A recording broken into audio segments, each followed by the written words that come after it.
आज दिनांक 22 अगस्त 2024 Fortis hospital Noida के द्वारा एक सतत चिकित्सा शिक्षा आभा रेजिडेंसी में की जा रही है, जो कि अलीगढ़ फोक्सी एसोसिएशन द्वारा आयोजित की जा रही है, जिसमें महिला कैंसर रोग विशेषज्ञ द्वारा कैंसर का उपचार और नई नई उपचार की तकनीक के बारे में जानकारी दी गई, जिसमें डॉक्टर विकास सिंह, डॉक्टर प्रिया बंसल द्वारा कैंसर के बारे जानकारी दी गई, जिसमें डॉक्टर तमकिन खान रब्बानी, डॉक्टर मीनाक्षी सूद फोक्सी अध्यक्ष और डॉक्टर जहरा मोहसिन भी शामिल हुए हैं। आभा रेजिडेंसी में जो सेमिनार हो रहा है आपका, इसका उद्देश्य क्या है? थैंक यू एंड मेरा नाम है डॉक्टर प्रिया बंसल। मैं एक गायनेकोलॉजिस्ट और गायनी कैंसर सर्जन हूँ फोर्टिस हॉस्पिटल नोएडा से। इसका उद्देश्य, आपने अच्छा हुआ ये पूछा, इसका उद्देश्य है कैंसर, स्पेशली जो महिलाओं में हो रहे कैंसर होते हैं, जैसे कि बच्चेदानी का कैंसर, बच्चेदानी के मुंह का कैंसर, अंडाशय का कैंसर, इन कैंसर्स को किस प्रकार हम जल्दी डायग्नोस कर सकते हैं, और क्योंकि अगर हमने जल्दी डायग्नोस कर लिया तो हम इनको ट्रीट कर सकते हैं। सो कैंसर का हो जाना, इसका मतलब ये नहीं है कि ये डेथ सेंटेंस है, अब तो ज़िंदगी बची नहीं है। कैंसर के ही मेरे ऑपरेटेड पेशेंट्स 8-8, 10-10 साल तक जीते हैं और एक स्वस्थ ज़िंदगी जीते हैं, तड़पती हुई ज़िंदगी नहीं जीते हैं। क्योंकि आजकल कैंसर के सर्जरी द्वारा, कीमोथेरेपी द्वारा, रेडिएशन द्वारा और भिन्न प्रकार के नए एडवांसमेंट्स के द्वारा हम ट्रीटमेंट कर रहे हैं। रोबोटिक सर्जरी हम कर रहे हैं, दूरबीन द्वारा हम सर्जरी कर रहे हैं, कई तरीके के ऐसे बिना सर्जरी किए वाले भी ट्रीटमेंट आ गए हैं, जिसमें आपको पूरी बच्चेदानी नहीं निकलवानी है, एक हिस्सा निकलवा के बच्चेदानी के मुंह का कैंसर ट्रीट हो सकता है। इस प्रकार की इतनी सारी चीज़ें आ चुकी हैं, दिल्ली में, नोएडा में हम कर रहे हैं, जिससे कि एक महिला जो कि एक परिवार का सबसे महत्वपूर्ण केंद्र होती है, उसको यदि ये बीमारी डायग्नोस होती है तो पूरा परिवार इफेक्ट होता है।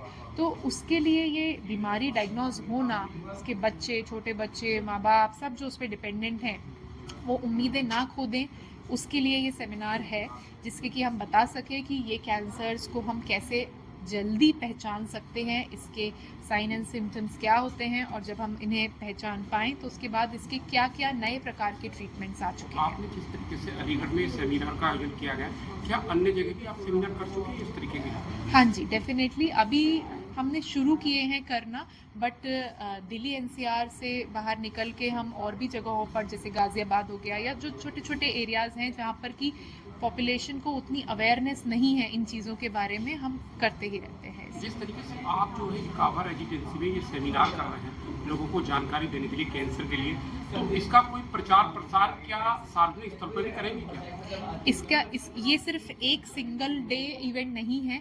इसके बाद हम हर महीने यहाँ पर ओपीडी करना भी स्टार्ट करेंगे, ताकि गायनी कैंसर्स के बारे में हम ज़्यादा अवेयरनेस, उन पेशेंट्स को देख करके उनमें यदि कुछ डायग्नोसिस होती है तो उनको वो मैनेजमेंट बताना, यदि वो कराना चाहें तो वो चाहे दिल्ली आकर हमसे वो ट्रीटमेंट कराएं, या यहाँ पर अगर करा सकते हो तो यहाँ पर उनका वो ट्रीटमेंट करना। ये एक कड़ी में, एक सीरीज़ में जारी रहेगा। सो ये आज का सेमिनार सिर्फ एक दिन का इवेंट नहीं है, ये एक शुरुआत है आगे आने वाले कई सारे इवेंट्स की। कैंसर के जो पेशेंट बढ़ रहे हैं, वो किस कारण से बढ़ रहे हैं? क्या कारण है जो कैंसर की बीमारी भारत में दिनों दिन बढ़ती जा रही है? बिल्कुल सही। सो 2018 के पहले तक कार्डियक यानी हार्ट अटैक, हार्ट डिजीज़ सारी ही पॉपुलेशन का लीडिंग कॉज ऑफ डेथ था। डेथ का सबसे पहला नंबर कॉज हार्ट अटैक। 2018 में इंटरनेशनली एक जर्नल है, लैंसेट जर्नल, जिसमें ये पब्लिकेशन आया कि अब heart disease is not number 1, cancer is number 1। और उसकी वजह कई सारी हैं। गायनी कैंसर्स में बात कर लूँ, लाइफस्टाइल चेंजेस बहुत आ गए हैं। पहले की जो महिलाएं हों या पुरुष हों, सबकी इम्यूनिटी बहुत अच्छी होती थी, अच्छा खाना खाते थे, अच्छी हवा में सांस लेते थे, अच्छी लाइफस्टाइल एंजॉय करते थे। अब सब कुछ ही नहीं है, ना अच्छी हवा है, ना अच्छा खाना है, बहुत ही ज़्यादा पॉल्यूशन एक चीज़ है, लाइफस्टाइल एक चीज़ है, केमिकल्स, टॉक्सिन्स एक चीज़ है, और इसी प्रकार बहुत सारी चीज़ों से मिल के कैंसर का रेट हाई हो रहा है। मैम, आप जो है डॉक्टर बनी है, तो ये प्रेरणा आपको कहाँ से मिली कि मैं डॉक्टर बनूंगी? मैं डॉक्टर बनूंगी कि कैंसर डॉक्टर बनूंगी?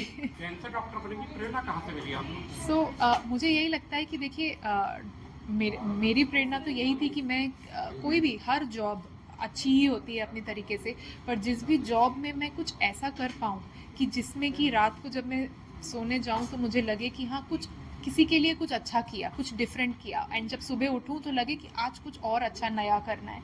वो चीज़ मुझे इस फील्ड में बहुत अट्रैक्टिव लगी जो मैं आई थी। कहना ये लगा कि कैंसर लाइलाज नहीं है। खतरनाक नहीं है, नहीं है, इसका इलाज है। बिल्कुल है।